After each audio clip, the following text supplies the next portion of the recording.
People stared when a rusty pickup truck pulled into the military base and a hunched, elderly man in faded clothes stepped out. He was called to fix a general's helicopter, but within minutes, she would propose marriage, shocking everyone present. It was 6:47 a.m. when Walter Reed arrived at Fort Clearwater Military Base. The morning sun barely pierced the clouds as a 75-year-old veteran engineer's weathered pickup truck rumbled through the security checkpoint. His worn military jacket hung loosely on his thin, stooped frame, his wrinkled hands gripping the steering wheel with surprising strength. The guard at the gate raised an eyebrow, but waved him through after checking credentials. "Helicopter repair, Hangar 5, he mumbled, not bothering to hide his skepticism at the sight of this elderly man. Walter's boots scraped against the tarmac as he walked, his back permanently bent from decades of leaning over engines. His tool bag, as weathered as it was, hung heavily at his side. Despite his age and appearance, his eyes remained sharp, taking in everything around him. Near the hangar, a group of uniformed officers watched his approach, their polished boots and crisp uniforms a stark contrast to Walter's faded clothes and scuffed work boots. One of them smirked and whispered something to another, who chuckled in response. "That's our emergency specialist," a young lieutenant said loudly enough for Walter to hear. "Looks like he might need medical attention himself." Walter ignored them. He had seen their type before. Young officers with shiny medals, but no understanding of what kept aircraft in the sky. To him, what mattered was the Black Hawk helicopter sitting silently in the hangar, its presence commanding respect even in stillness. The situation was clear. A general's personal transport with mechanical failure, grounded until further notice. Lives depended on his work, and Walter knew it. Walter set his tools beside the helicopter and opened the engine compartment. His arthritic fingers moved with surprising dexterity as he inspected the inner workings. Then he froze. The main rotor control linkage had a hairline fracture, nearly invisible to the untrained eye, and the hydraulic system showed signs of imminent failure. Walter drew in a sharp breath. This wasn't just a mechanical glitch. It was a disaster waiting to happen. "Who certified this as flight-ready?" he muttered, his voice barely audible. The fracture in the control system was catastrophic. One more flight, and the helicopter would have lost rotor control midair. Whoever had last inspected this aircraft had missed something that would have killed everyone aboard. Walter straightened his hunchback as much as his aging spine would allow. His weathered face hardened with determination. This wasn't just about fixing a machine anymore. It was about preventing a tragedy. Without addressing the officers who were still watching from a distance, Walter rolled up his sleeves, revealing forearms marked with old scars from decades of mechanical work and military service. He had minutes, not hours, to make this right. Walter's gnarled hands moved with the precision of a surgeon. Despite his age and the arthritis that plagued his joints, his movements displayed a lifetime of expertise. He carefully removed the fractured linkage, his eyes squinting behind old-fashioned glasses as he examined each component. The young officers continued watching, now recording videos on their phones. Their amusement had turned to curiosity, though their expressions still held doubt.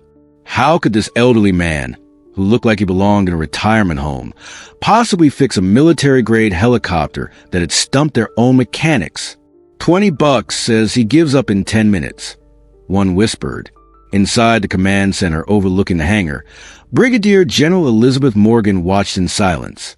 At 68, she had earned her stars through decades of unwavering service and strategic brilliance. Unlike her staff, she wasn't quick to judge. She leaned forward, studying the old man's methodical approach. Walter worked tirelessly, disconnecting systems, replacing the damaged linkage with a spare part from his own bag, and recalibrating the hydraulic pressure. Sweat beaded on his forehead despite the hangar's coolness. His back ached, but he never complained or stopped. What the officers saw as slow, painful movements, Elizabeth recognized as deliberate precision. This wasn't an old man struggling.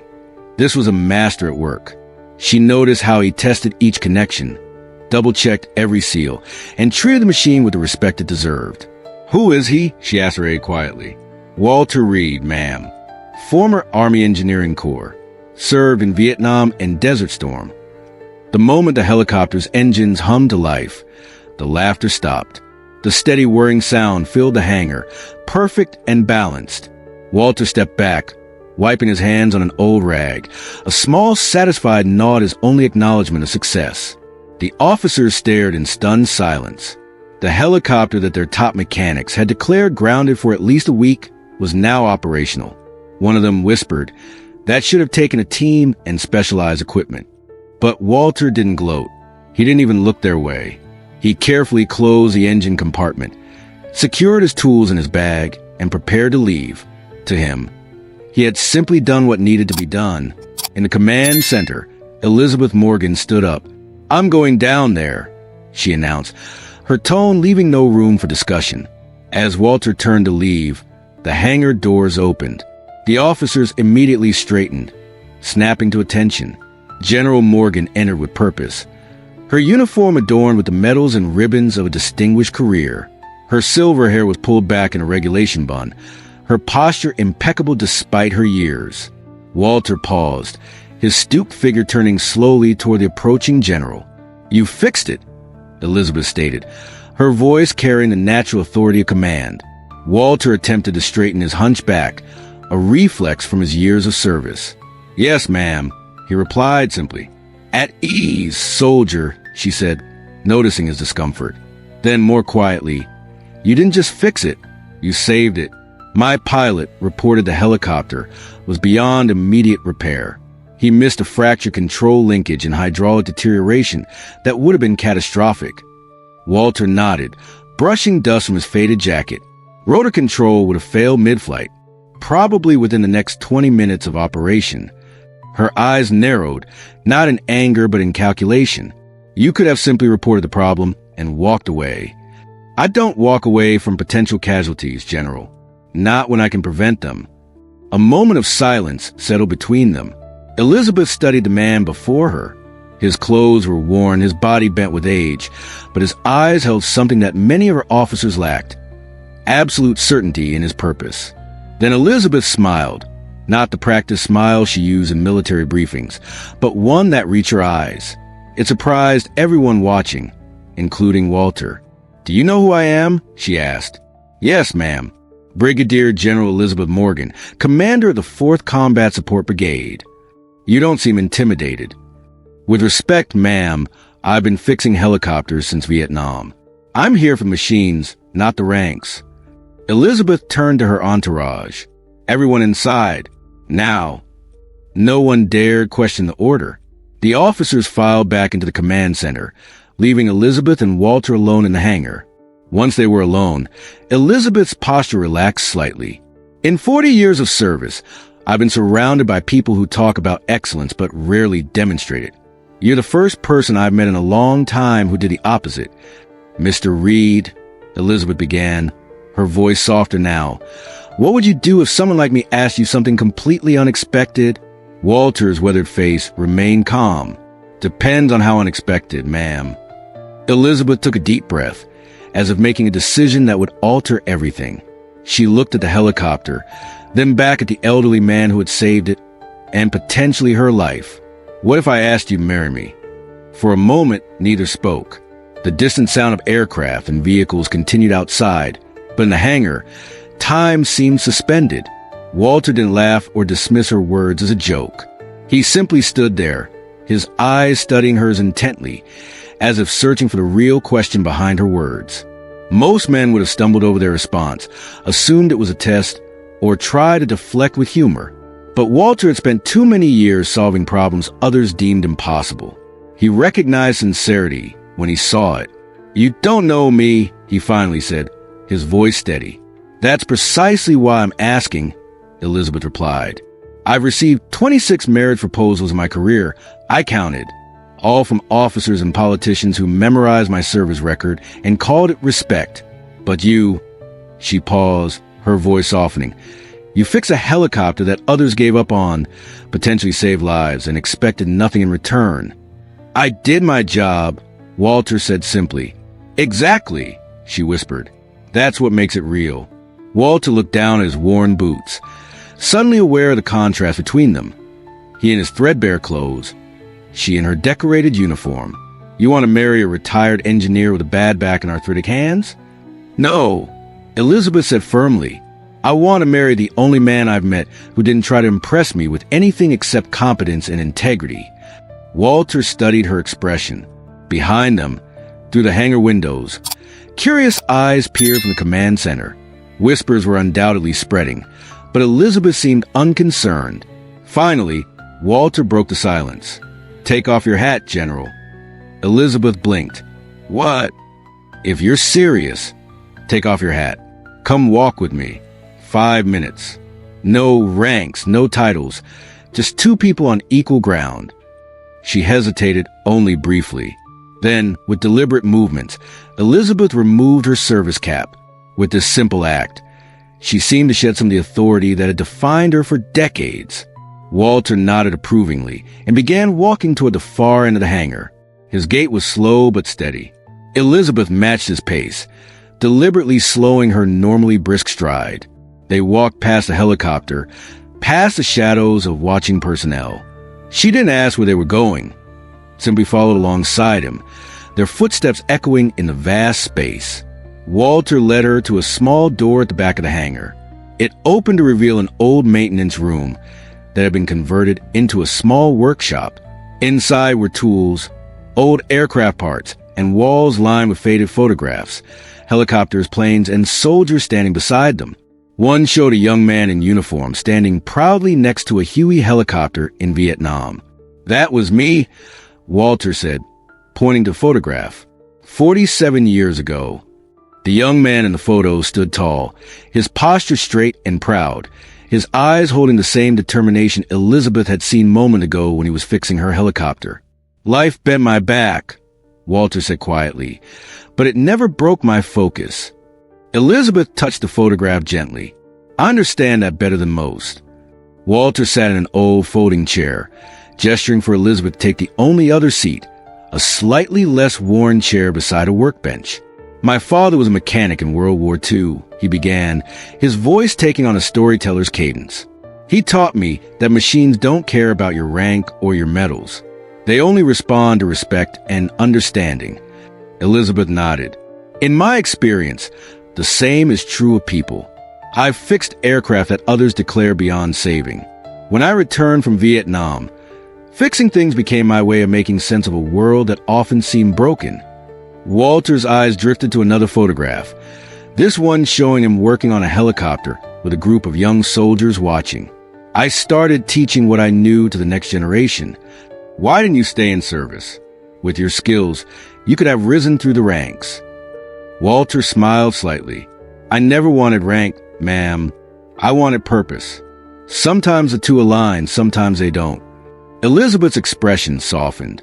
I've spent my life climbing the ladder, following my father's footsteps.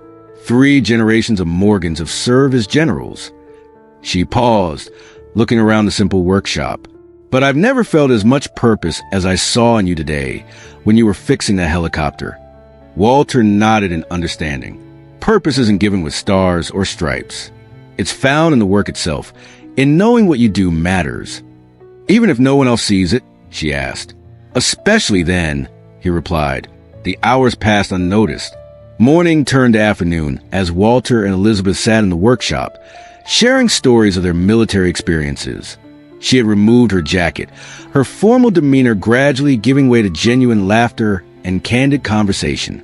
Walter showed her an old Huey rotor blade he'd been restoring, explaining mechanics with passionate detail. To his surprise, Elizabeth asked intelligent questions and even helped him smooth a rough edge. You know, aircraft, he observed. My father insisted I understand the machines I would eventually command, she said, her hands now stained with the same grease that covered Walter's.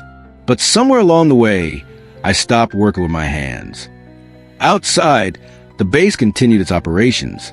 Elizabeth's aide had come looking for her twice, only to be told by the general herself that she was unavailable. Each time, the young officer's eyes widened at the sight of his commanding officer in rolled-up sleeves, working alongside the elderly mechanic. As evening approached, Walter offered her a cup of coffee from his old thermos.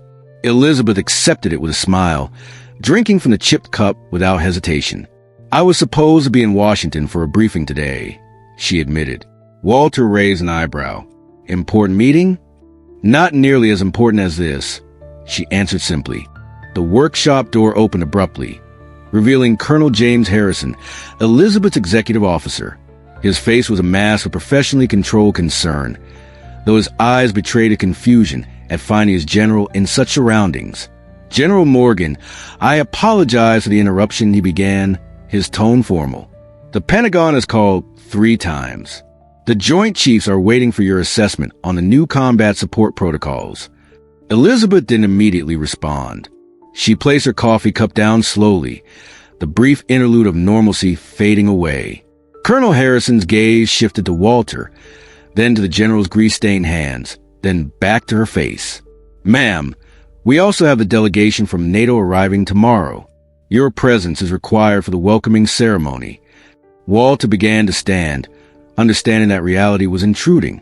But Elizabeth raised a hand slightly, asking him to stay. Colonel, please inform Washington that my report will be delayed by 24 hours.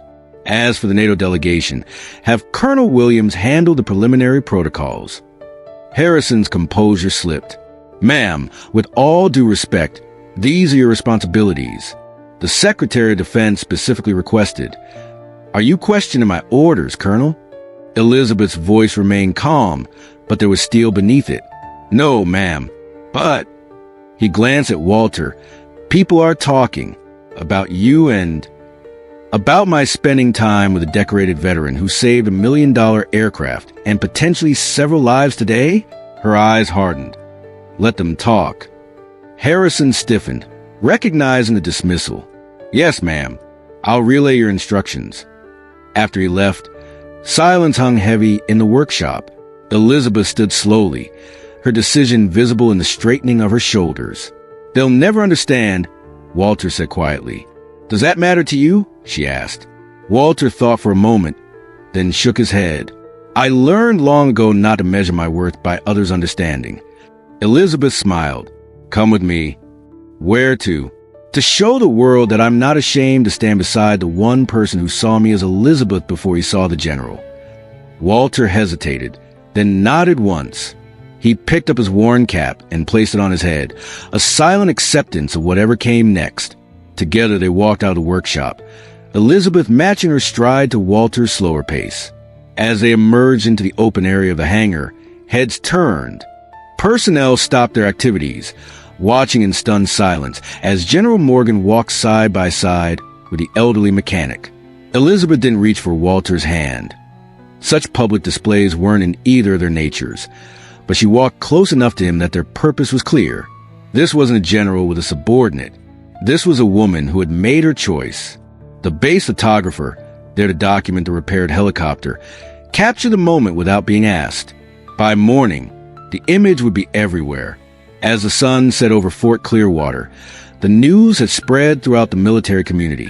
General Elizabeth Morgan, decorated war hero and next in line for 3rd Star, had chosen a 75-year-old retired engineer with a stooped back and callous hands. In the officers' club, reactions ranged from disbelief to reluctant respect. Colonel Harrison sat with a group of senior officers, all struggling to make sense of the day's events. She's throwing away her career, one major muttered. The oldest officer at the table, a veteran of multiple conflicts, shook his head. No, she's finally living on her own terms. There's a difference. Meanwhile, in Walter's simple off-base home, Elizabeth sat at his kitchen table. She had exchanged her uniform for borrowed civilian clothes that hung loosely on her frame. Her hair was down for the first time in years. They'll say you could do better, Walter said, placing a simple dinner before her. Elizabeth looked at him, really looked at him, seeing not the bent back or weathered face, but the unwavering integrity that had drawn her to him. They'd be wrong, she said simply. And in that moment, both understood that what they had found was rarer than any medal or commendation. It was truth, unadorned and real. What would you do if faced with choosing between expectation and genuine connection? Have you ever witnessed someone being underestimated because of their appearance?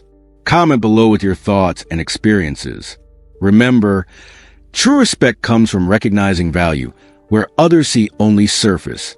Share this story if it reminded you to look deeper than appearances.